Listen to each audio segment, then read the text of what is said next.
سپینه خبره غني خالي لاس راغلی و او خالي لاس لاړ. غني پسې دی ولې خلک بد نه وایي هغه داسې څه کړي دي ویډیو وګورئ. سپینه خبره مزاجی پرستان، مسعود پرستان، پدرام پرستان، عطا محمد پرستان، دوستم پرستان او نور متعصب بلودگان د غني پسې بد نه وایي. غني که هر څومره بد شي سپی هم تر دغه خاینانو ښه و. خالي لاس راغلی او خالي لاس بیرته ووت. نه یې قصرونه جوړ کړل نه یې بلډینګونه چې اوس ترېنه طالب نیولی وای. هېواد یې کله دغه وحشیان د خپلې چوکۍ لپاره قربان نه کړ. هېواد یې لکه دغه وحشیان د خپلې چوکۍ لپاره قربان نه کړ او چې ضرورت یې شو له قدرته هم ورته تیر شو. مطمئن یم که د قدرت ساتلو لپاره یې جګړه هم کړې وای بیا به مو هم ملامتوئ چې د چوکۍ لپاره جګړه وکړه او هېواد یې وران کړ.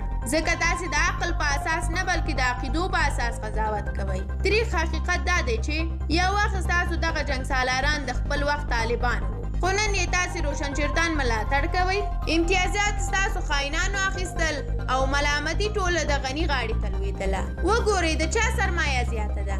نن ستاسو غل بسم الله عبدالله او نور جنګسالاران غني ملامتوي خو یوازې احمق یا متعصب به د دوی په خبرو باور کوي. 20 کاله مو دولت وخوړ تر بېسوادانو مو وزیران او رئیسان او مارشالان چې لږ به کومه برخه در ورسېده بیا به مو ویل چې ما به کوباله مې شي.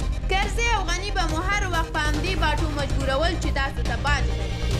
خو له هېواد نه چې د دفاع وخت راغی بیا مو له جنګه تېښته وکړه. پلویانو ته مو دروغ وویل چې تاسې سره خیانت شوی دی. تاسې سره خیانت نه دی شوی. تاسې همدا بې غیرته وئ. متعصب او احمق پلویان به مو غلط کړي خو نور نشئ غلطولی. دومره منافقت مو کاوه چې له امنیتي ځواکونو درته خپل جنګسالاران قومندان بهتر او مهم وو او د امنیتي ځواکونو په مقابل کې به مو د خپلو جنګسالارانو دفاع کوله. دومره مو چې نازول نن به یې ساتلي وی که نه. متعصب تل کوچنی فکر لري ځکه یوازې ځان او ځان غوندې نور ویني. د دوی په کوچني فکر کې لوی شیان نه ځایږي ځکه خو ملي فکر نشي کولی.